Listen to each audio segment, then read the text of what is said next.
Hello everyone, welcome back to my channel again. আজ কোনো গতানুগতিক রান্না রেসিপি ভিডিও নয়।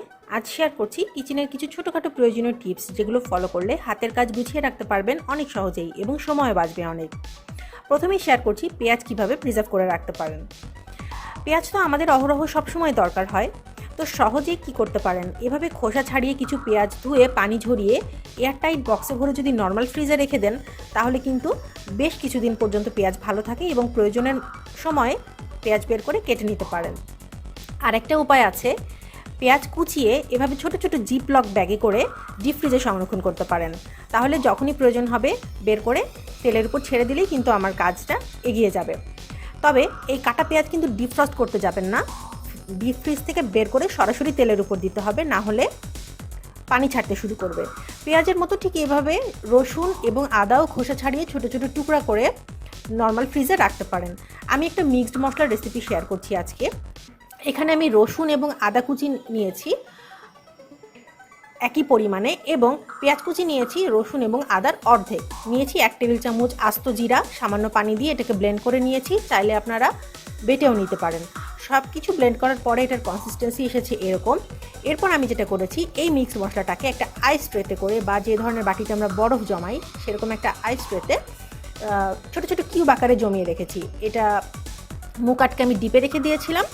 এটা 3-4 ঘন্টা পরে একদম জমে বরফ হয়ে গিয়েছে ছোটো ছোটো কিউব। দরকার অনুসারে যখনই কোনো কিছু রান্না করতে মিক্সড মশলার প্রয়োজন পড়বে, 1 বা 2 কিউব আপনার প্রয়োজন অনুসারে বের করে নিলে কিন্তু কাজ অনেক এগিয়ে যায়। চাইলে এই ছোটো ছোটো কিউবগুলোকে জিপলক ব্যাগেও ভরে নিতে পারেন।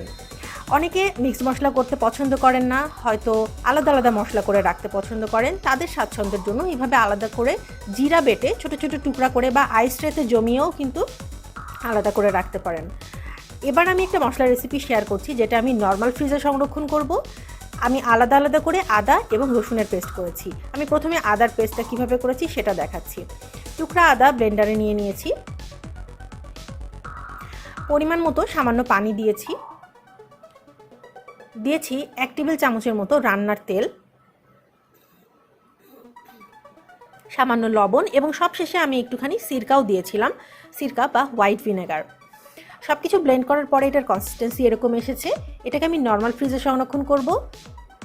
সে কারণেই আমি আসলে সিরকা, তেল এবং লবণ ব্যবহার করেছি, যাতে মশলাটা নর্মাল ফ্রিজে নষ্ট না হয়। আমি এখানে একটা পাত্রে নিয়ে নিচ্ছি। আমি কাচের পাত্র নিয়েছি। কাচের পাত্রে সাধারণত জিনিস একটু বেশি দিন ভালো থাকে। একইভাবে একই রেসিপিতে আমি রসুনও পেস্ট করে নিয়েছিলাম। এই দুটোকে আমি রেখে দিয়েছি নর্মাল ফ্রিজে, যখনই প্রয়োজন হবে প্রয়োজন মতো বের করে নিতে পারবো। মোটামুটি 8-10 দিনের মতো মশলা ভালো থাকে। এবার শেয়ার করছি পেঁয়াজের জন্য ডাল কিভাবে সংরক্ষণ করতে পারেন। মিক্সড ডাল নিয়ে নিয়েছি, ব্লেন্ড করে নিয়েছি, চাইলে বেটেও নিতে পারেন। এবার এই ডালের পেস্টটাকে ছোট ছোট জিপলক ব্যাগে আপনার একদিনে যতটুকু প্রয়োজন হয় ততটুকু পরিমাণে রেখে ভালো করে মুখটা সিল করে ডিপ ফ্রিজে সংরক্ষণ করতে পারেন। যখনই প্রয়োজন হবে পরিমাণ মতো বের করে নিতে পারেন। সবজি ছোট ছোট টুকরা করে আমরা ডিপ ফ্রিজে কিন্তু এভাবে সংরক্ষণ করতে পারি। সবজি চাইলে জিপলক ব্যাগে ভরে এভাবে টুকরা করে কাঁচাও রাখতে পারেন, আবার যদি চান একটু ফুটন্ত পানির মধ্যে সামান্য একটু লবণ দিয়ে জাস্ট 30 সেকেন্ড মতো সবজিগুলো ফুটিয়ে পানি ঝরিয়ে ঠান্ডা করেও রাখতে পারেন জিপলক ব্যাগে ভরে। তাতেও কিন্তু আপনার কাজ অনেক সহজ হয়ে যাবে। একই পদ্ধতিতে আপনার নারকেলও কুড়িয়ে রাখতে পারেন। এবার শেয়ার করেছি কাঁচামরিচ কিভাবে সংরক্ষণ করতে পারি।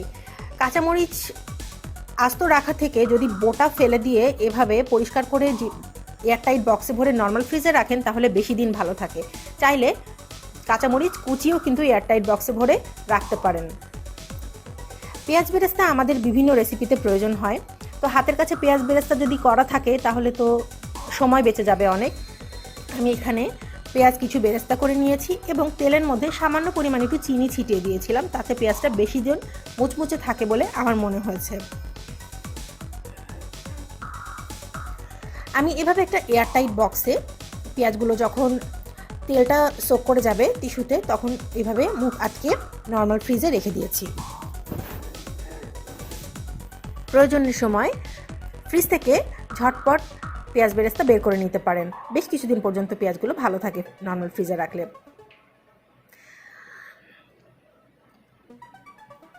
কিচেনের টিপসের তো আসলে কোনো শেষ নেই। কিচেনের অসংখ্য টিপস রয়েছে। যে ধরনের টিপসগুলো ব্যবহার করে বা যে ধরনের টিপসগুলো আমি রেগুলার বেসিসে ফলো করি সেরকমই কিছু ছোটোখাটো টিপস আপনাদের সাথে শেয়ার করেছি। আশা করছি আপনারা উপকৃত হবেন। আজকের ভিডিওটা কেমন লাগলো আমাকে জানাবেন, এবং ভিডিও ভালো লাগলে অবশ্যই একটা লাইক করবেন, শেয়ার করবেন এবং আমার চ্যানেলে সাবস্ক্রাইব করতে কিন্তু ভুলবেন না। সবাইকে অনেক ধন্যবাদ। সবাই অনেক সুস্থ থাকবেন, ভালো থাকবেন এবং আমার জন্য দোয়া করবেন।